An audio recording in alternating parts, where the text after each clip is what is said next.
For this 8, we have 2 times 4 again, and we break this final 4 down into 2 2's.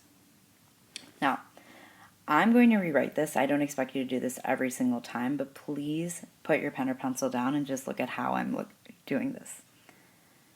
We have the radical, and we broke the 128 down to all primes. So we have this 2, and this 2. So I'm going to write 2 times 2 times 2. It's a cubed root. Now I have another set. I have 2 times 2 times 2. So I'm going to write 2 times 2 times 2 under my radical. And now I have this last 2. It's going to kind of hang out right here. And you can now clearly see that you have a perfect cube here, a perfect cube here, and since this one doesn't have 2 others, it's going to stay under the radical. So we have 2 that we can pull out from this one. We have another 2 that we can pull out from this set of 3. And then we simply have the cubed root of 2 because that one is standing alone. Now the third step said to simplify the outside. What that means is 2 times 2, you should never leave that as that, right? We can simplify that. So 2 times 2 is 4. And we take the cubed root of 2. And that is our final answer. Now, if at any moment you have a question, you must write it down. So when you get to class, you can ask it right away, okay? Next example, we are going to look for the 4th root. So the index in our next example is going to be the 4th root. So we're going to have tiny 4, taking the 4th root of 243. Now we are looking for a set of 4 numbers, right? One number multiplied by itself 4 times to get us something. So we're going to start prime factorizing 243. And now I'm going to just work a little more quickly, okay? So we have 243. I know that that is going to be 3 times 81. Circle the 3. 81 can be broken down to 9 and 9. And each of these 9 will be prime factorized to 3 times 3. For the sake of learning and notes, I'm going to rewrite this under the radical so you can clearly see how I'm bringing numbers to the outside. So I have 1, 2, 3, 4, 5 3's. So I have 3 times 3 times 3 times 3 times 3. That's the same thing as writing square root of 243. Now, since the index tells me that I'm looking for 4, a set of 4, I have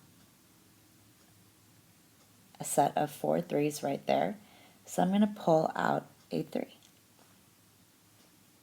What's left is this little guy, and he doesn't have any other 3 of the same friends, so I have to leave him under the radical.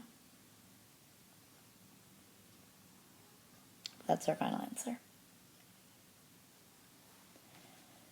All right, next example, last example for numbers, we have the 6th root. The index is 6 for 448. We are finding the 6th root of 448.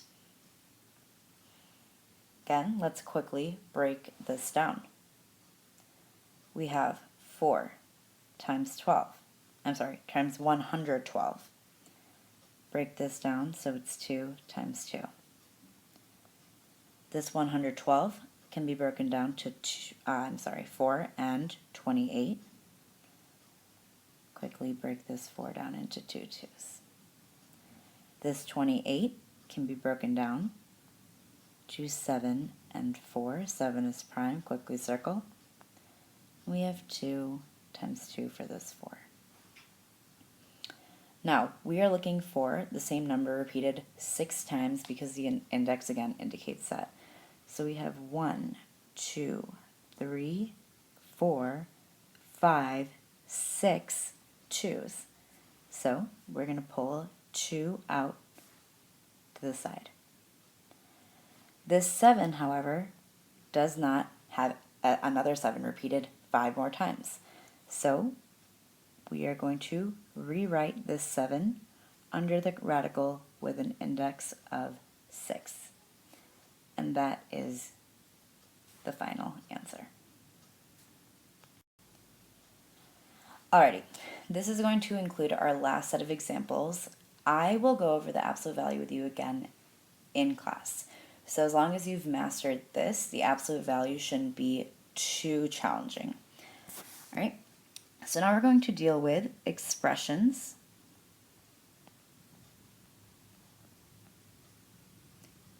including variables. But remember, variables are numbers, so the steps will be very similar. I will, however, repeat them because as you're learning, repeating won't hurt you.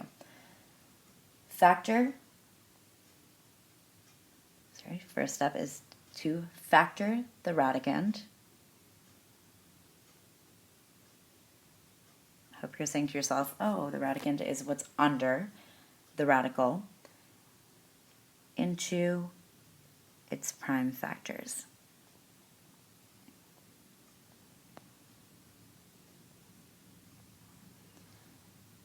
For variables, you obviously don't know what the numbers are, so you can't say, oh, it's 16, 4 times 4. But you can expand variables. So you will expand, which remember is the same thing as unsimplifying, expand the variables.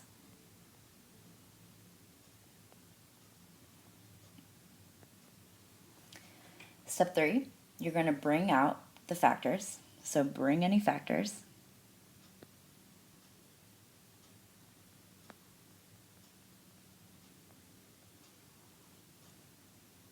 That are listed.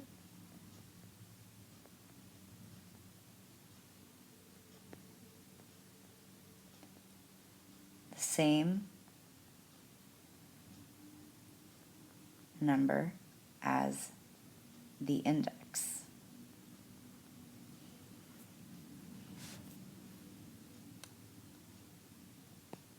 Four, simplify the outside.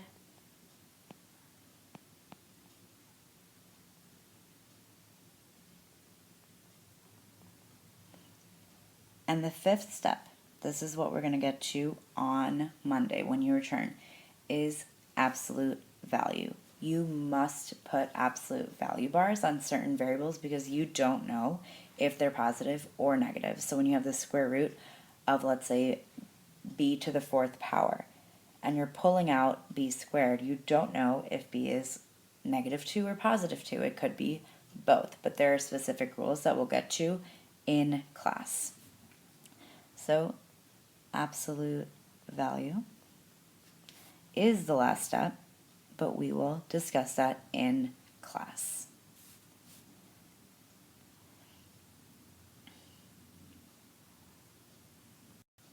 All right, so let's do this first example. We have the square root, oh shoot.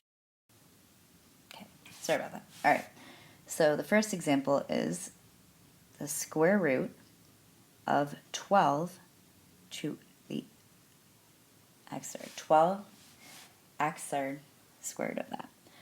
So, like always, I like to focus on the numbers first because that's what we're trained to do best. So on the side here, I'm going to do quick work because remember on a test you can't just take forever trying to figure out or keeping something nice and neat.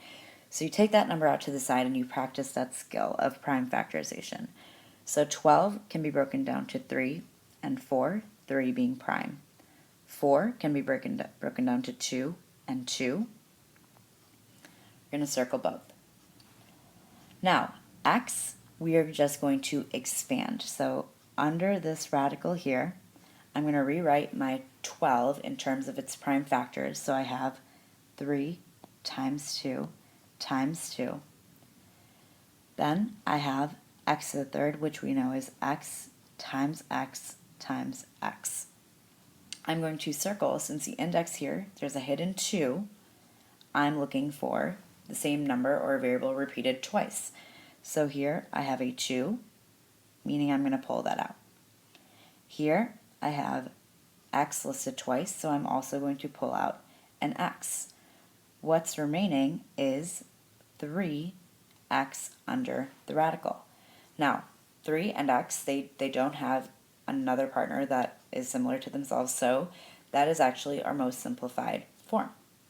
Now, again, I told you I will show you how to do this with the absolute value, but do not worry about that right now. So if you're thinking, wait, what if x is positive or negative or blah, blah, yes, you should be thinking in that direction, but I'm not going to go into it in this video. Okay, next example. We have the square root of 64 x to the fourth y. So, side work again. We have 64. We know this can be broken down with 8 and 8. And before I start further simplifying, I know I'm looking for two numbers that are the same that multiply to our target number. So if you didn't already see that 64 is a perfect square, which hopefully you should at this point, you can stop right there. We've accomplished our goal. So I'm going to pull out an 8. Inside my radical, we took care of the 64, remains x times x times x times x times y. Here, I have x listed twice, so I know I'm going to be pulling one x out from there. Here, I have another x listed twice, so I'm going to be pulling out another x. Y does not have another partner, so we're going to leave that under the radical. So we have 8 times x from the first set times another x from the second set, and under the radical remains y. Again, we have 8 times, you should never leave x times x that way, it's not simplified. So we have 8x squared radical y. Final answer. Okay? Now, I'm going to do 2 more examples with you, and that is it. So make sure you're taking good notes and you're trying to understand. I'll slow down a little bit for these last 2. The next example we have is the square root of 72, that is a 7, m squared n to the fourth power. On the side, we prime factorize the radicand, right? The actual number. That's step 1. So when we do that, we have 12 and 6. Quickly break down the 6 into 2 and 3. Circle, these are prime. 12 can be broken down to 6 and 2. Circle the 2. Continue breaking down the 6. Now we've broken it down to all prime factors, and I'll rewrite it for you under the radicals. So again, you can clearly see what's happening. So I'm going to pair my 2's.